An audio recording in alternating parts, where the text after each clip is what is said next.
આજે હું બનાવવાની છું ટોપરા પાક. ટોપરા પાક બનાવવા માટે મેં સૂકું નાળિયેર લીધું હતું. આ રીતે 1.5 નાળિયેરનો છીણ લીધેલો છે. મેં ઘરે જ છીણ કરી લીધો છે. આ રીતે આપણે છીણ કરી લેવાનો. આપણે માર્કેટમાં મળે છે ને એ છીણનો પણ ટોપરા પાક સરસ બને છે. આજે હું ફ્રેશ ટોપરામાંથી ટોપરા પાક બનાવવાની છું. આપણે આને મિક્સરની અંદર સાધારણ એવો ભૂકો કરી લઈશું. આ રીતે આપણે છીણી લેવાનો છે. હવે આપણે ટોપરા પાક બનાવવાની શરૂઆત કરી દઈએ. એના માટે સૌથી પહેલાં આપણે આવું જાડા તળિયાવાળું જ વાસણ લેવાનું. 1 ચમચી ઘી એડ કરી દઈશું. થોડુંક ઘી ગરમ થાય એટલે આપણે ટોપરાનું છીણ એડ કરી દઈશું. સાતળી લઈશું.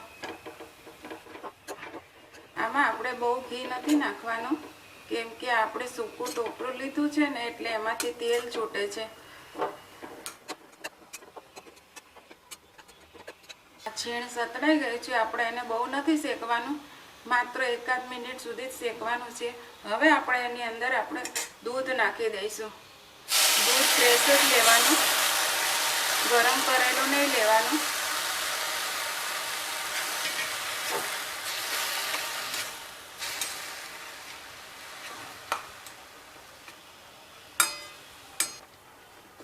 આપણે આવી રીતે સતત ચલાવતા રહેવાનું છે. જ્યાં સુધી દૂધ બળી ન જાય ને, માવા જેવું ન થઈ જાય ને, ત્યાં સુધી આપણે આ રીતે ચલાવતા રહેવાનું, જેથી કરીને નીચે બેસી ન જાય. ટોપરા પાક થોડો ઘાટો થઈ ગયો છે. દૂધ પણ બધું જો શોષાઈ ગયું છે. આ રીતે એકદમ શોષાઈ જવું જોઈએ. હવે આપણે આની અંદર ખાંડ એડ કરી દઈશું. સ્વાદ પ્રમાણે ખાંડ એડ કરી દેવાની.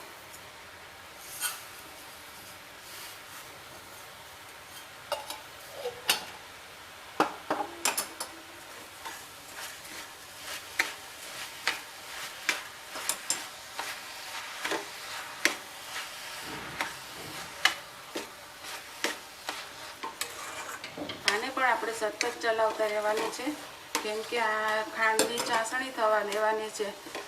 એટલે સતત આવી રીતે 10 મિનિટ સુધી ચલાવતા રહેવાનું. ખાંડ પણ ઓગળવા માંડી છે.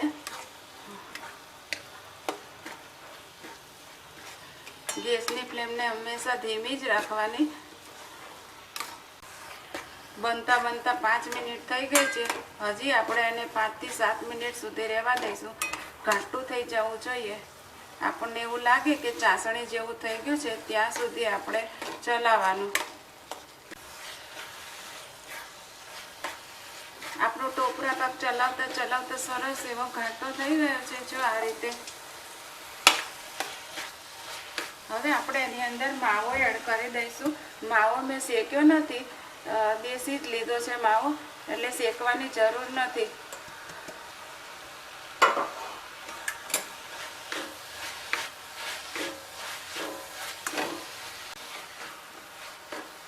માવો નાખ્યા પછી આપણો માવો પણ સરસ ઓગળી ગયો છે.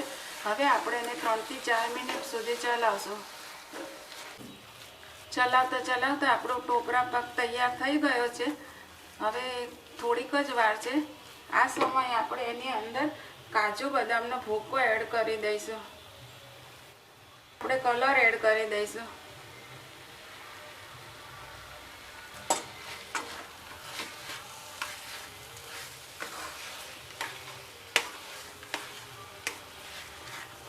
મિક્સ થઈ ગયો છે અને સરસ આપણો ટોપરા પાક બની ગયો છે.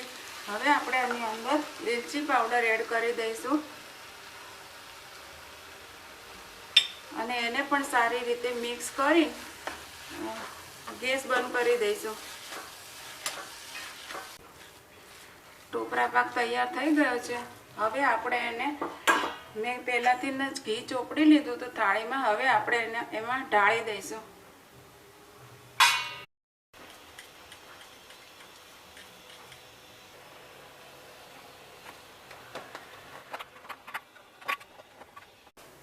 આપણો ટોપરા પાક સરસ રીતે થાળીમાં પાથરી દીધો છે. હવે આપણે આની અંદર કાજુ બદામનો ભૂકો એડ કરી દઈશું.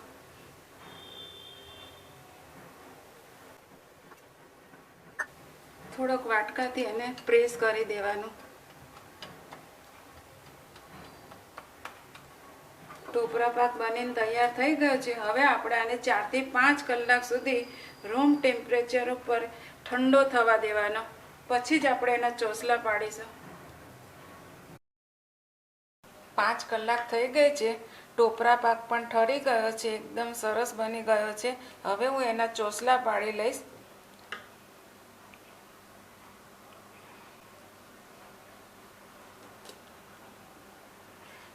આપણે નાના મોટા જેટલા ચોસલા પાડવા હોય એ સાઈઝના કાપા પાડી લેવાના.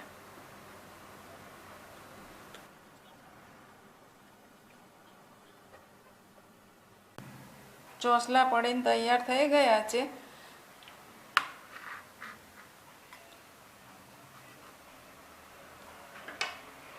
બન્યો છે ને એકદમ સરસ. મીઠાઈવાળાની દુકાને મળે એવો એકદમ સોફ્ટ